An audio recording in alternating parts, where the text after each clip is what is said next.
We spent last night in the police station in Tala, and I came in this morning to ask them what were they doing for me, and they told me basically nothing. They said you're on a waiting list. That waiting list doesn't seem to be getting any smaller, doesn't seem to be moving at all. The waiting list is still the same for the last year. So basically they're not doing nothing. I've been on the homeless list a year, I've been on the housing list 11 years. You have no idea until it happens to yourself.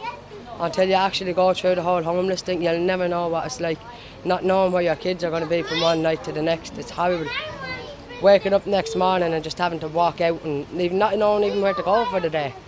Waiting on a phone call back from Focus Island, they can't get you anywhere. Present yourself in the police station.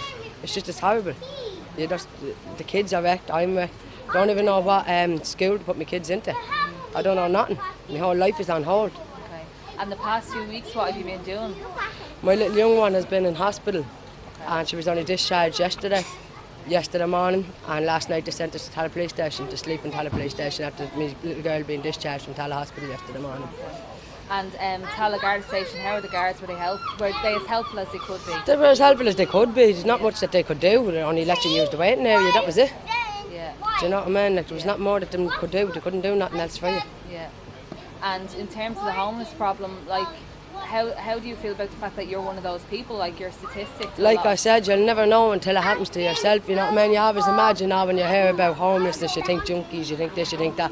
But until you're actually in that situation, you'll never know how hard it is. Do you know what I mean? Especially on the children. You know what I mean? They don't get enough sleep, they don't get enough food, they don't get enough nothing. You know what I mean? And school's coming up now. School is coming up and I don't know what school to put my kids to. Okay. Where do I enrol my kids? St. Martin's. Yeah. You know what I mean? Yeah. I don't know what to do. I just don't know. Obviously organising for school as well, just even the thought you probably not even can think about it at the moment. At the minute, no, because what's the point? I don't know where to start. Yeah. I don't know what uniforms even to get. I don't know what school they're going to be going to. Yeah. I don't know where they're going to put me, if they're going to put me anywhere. Do you know what I mean?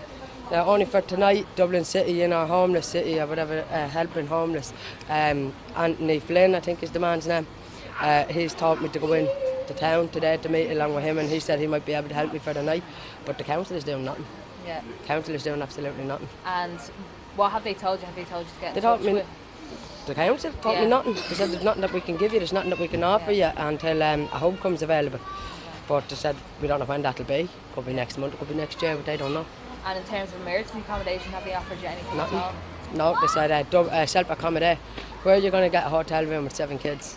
Do you know what I mean? A family of 9, it's like, it's impossible. Do you know what I mean? It's just impossible, it's just not going to happen. So by offering me that, they're really offering me nothing. You know what I mean? They know that already. If it was that easy, I would have been in a hotel months ago. It's not like I've just come homeless. I'm homeless for the last year. Do you know what I mean? I was in town last night and I got a call to say there was a lady with children sleeping in a Garda station.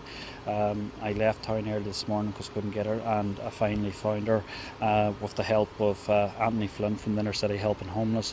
We found her, we went into the council, they just shrugged their shoulders. Their hands are tied, there's nothing they can do. And I asked them, was it acceptable for children to be in a Garda station? And now I want to touch on the Garda station at the minute. I believe the detectives gathered up their own money this morning and give them hot food, so fair play to those. They're under pressure as well. But in the council they handed a sheet. We self-accommodate. I see the sheet every day of the week, and these hotels are booked out by 11 o'clock, and there's people ended up in emergency Garda stations or on the streets. I had a couple last week actually that slept in this car park in a car because they couldn't go anywhere, and they slept the next night in a Garda station. We finally got them sorted for 3 weeks in a hotel.